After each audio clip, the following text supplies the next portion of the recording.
My body is okay. My mind wanders.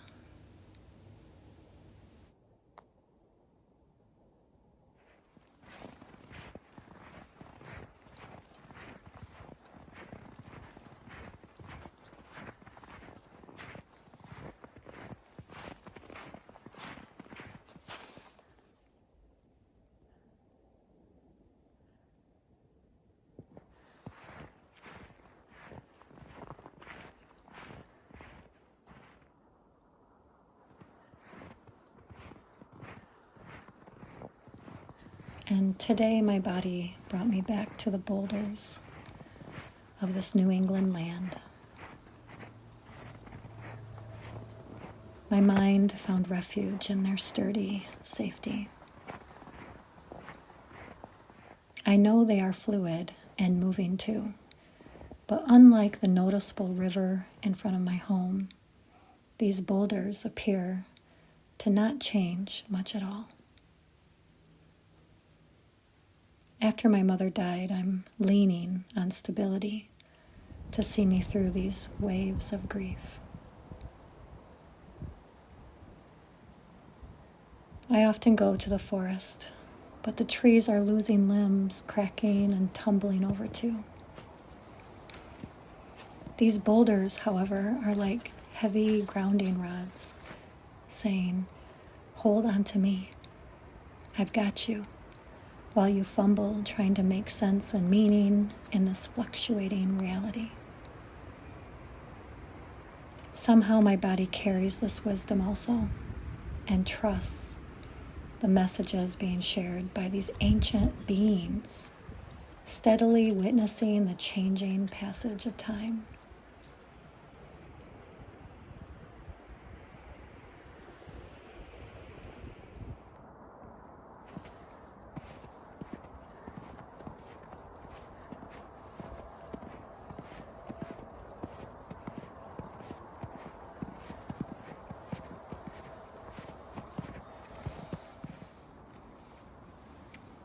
In Kokoro, Japanese wisdom for a life well lived, Beth Kempton shares an old Japanese Dogen verse.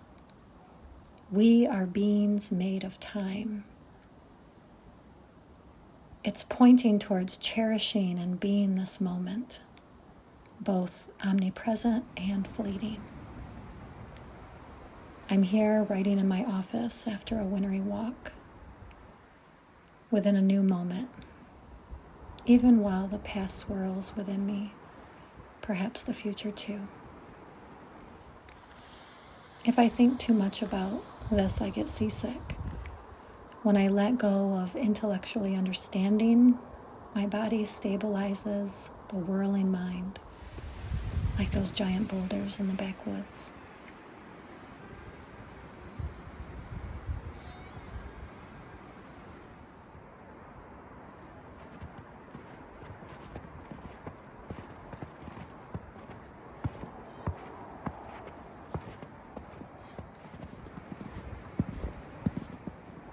It feels right, as if it makes sense to the part of myself that too has stood the passing of time and is still here.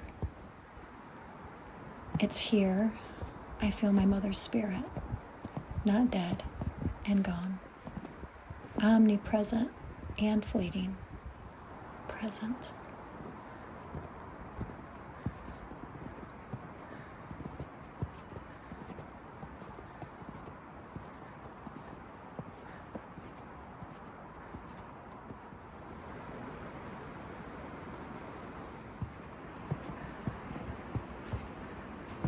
Why am I so sad then?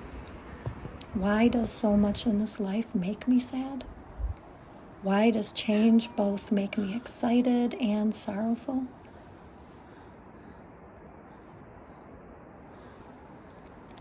I want to hang on to what I never want to change and let go of everything I'm ready to change. Ridiculous, I know, but it's true. This tends to be an ingrained script built within my mind that makes me feel the thrill and the grief of change. If Dogen is pointing towards a profound truth that all we are is time, here as the steady anchor and the adventurous traveler, and my deceased mother is too, then nothing ever changes while everything changes.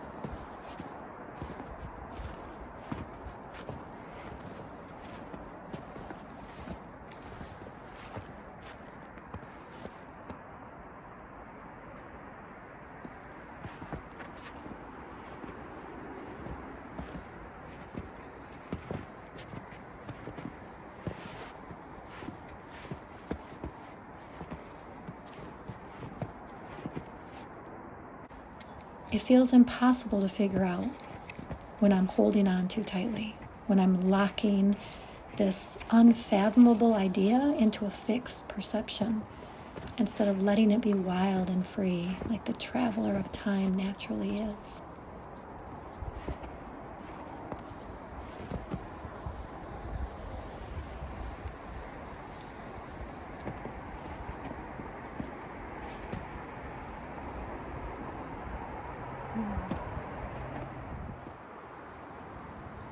When my mind is free to roam with the traveler, my body is tapped into something more steady and unchangeable. Isn't that interesting that this body will eventually die, yet it is somewhere within its changing structure I can feel the omnipresent knower of time eternal.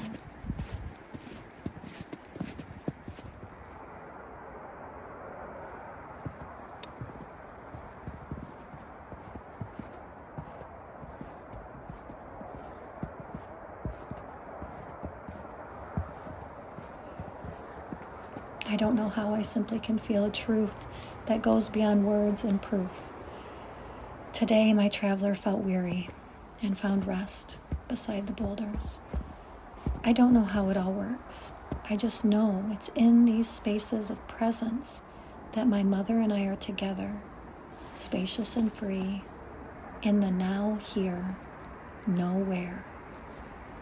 I'm safe here, at least for a while, until the gypsy goes off on one of her sabbaticals and drifts too far from home.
As always, I'm grateful you're here, going on these sabbaticals, like a gypsy traveling and listening to the ramblings, the wandering mind. Allowing yourself to possibly tap into that omnipresent, eternal now that anchors us all here, even in the midst of the passage of time.